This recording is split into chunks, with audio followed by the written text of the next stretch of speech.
ekaan osaan. Moi ja tervetuloa joka oikeastaan kiteyttää sen videosarjan ekaan osaan, joka oikeastaan kiteyttää sen, että mistä näissä tulevissa videoissa tulee olemaan kysymys. Tällä videolla on tosi iso otsikko. Haluatko olla onnellisin tuntemistasi ihmisistä?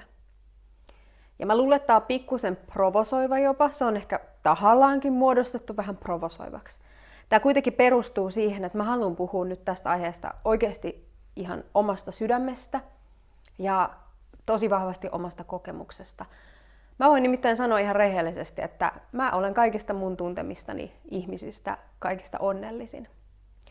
Ja mä oon jo itse asiassa monta vuotta sitten alkanut ajattelemaan sitä, että mihin kaikkeen tämä perustuu. Mitä semmoista mä oon tehnyt ehkä mun elämässäni oikein, ehkä joskus väärinkin, että mä oon päässyt siihen pisteeseen, että mä voin nyt sanoa tällä lailla. Sitten toisaalta sekin on tärkeää, että mihin se ei perustu. Ja oikeastaan mä lähden liikkeelle siitä. Se ei perustu siihen, että mulla olisi kaikki elämän palikat jotenkin ihan täydellisesti kasassa.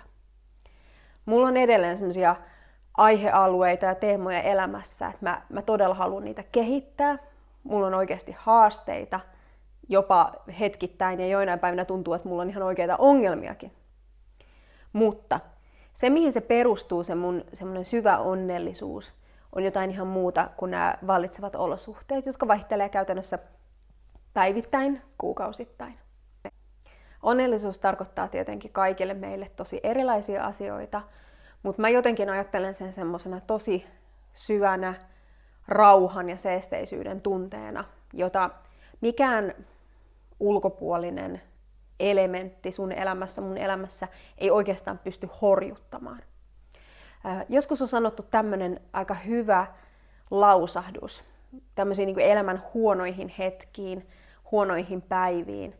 Että tosiaan kyseessä on huono hetki, huono päivä, ei huono elämä. Ja siinä on musta aika iso viisaus, ja mä huomaan, että tää on aika pitkälti semmoinen juttu, miten mä itse suhtaudun mun elämään.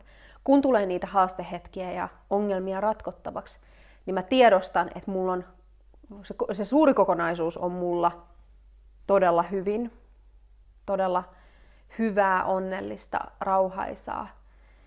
Mutta sitten tulee niitä semmoisia pieniä aallokkoja, ja ne on vaan sitten, ne voi olla hyvinkin hetkellisiä. Onnellinen elämä ei siis todellakaan tarkoita sitä, että ei olisi haasteita, ei olisi ongelmia, koska oikeastaan voisiko meillä olla semmoista kokemusta kuin onnellisuus, ellei meillä olisi myös sitä haasteiden ja vaikeiden tilanteiden kokemusta. Jos meillä olisi jatkuvasti kaikki menisi vaan ihan putkeen ja ei olisi just niitä haasteita, niin eikö tämä olisi vähän tylsää? Näin mä oon jotenkin ajatellut.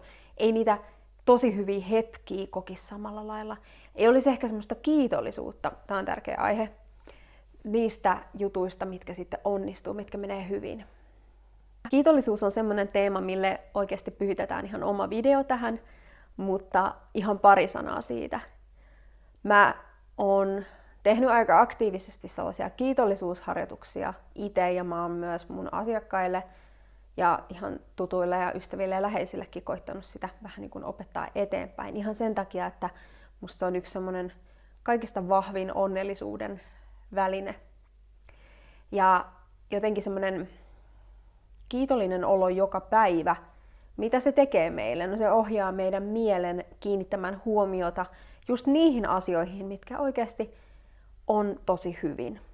Ja ihan riippumatta siitä, mikä olosuhde sulla on tällä hetkellä siinä sun omassa elämässä, niin siellä on myös paljon semmosia asioita, mitkä toimii, mitkä on hyvin.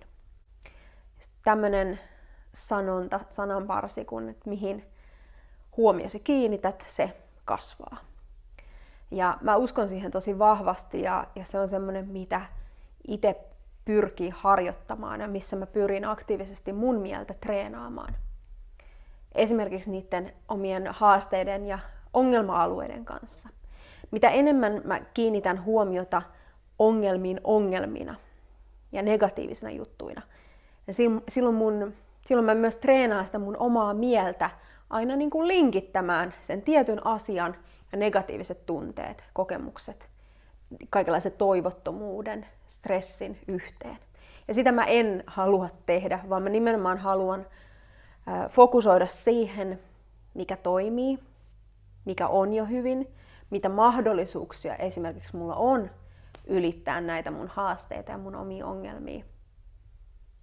Ja se ei ole semmoista silmien sulkemista todellisuudelta, vaan se on tosi realistista. Et sen sijaan, että murehtii siinä ongelman ympärillä, niin kiinnittäkin huomiota vaan siihen, että okei, mitä mä voin konkreettisesti tehdä.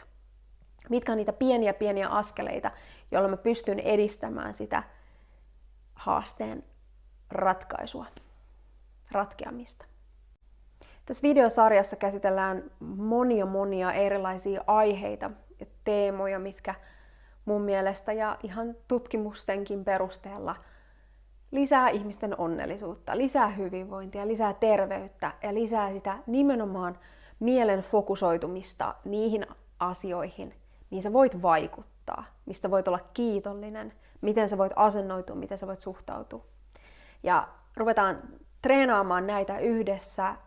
Ihana, kun oot mukana. Toivottavasti sä saat näistä hyvää materiaalia sinne sun oman mielen sisältöihin, mitä sä voit pohtia ja mitä sä voit harjoittaa, mitä sä voit ainakin kokeilla.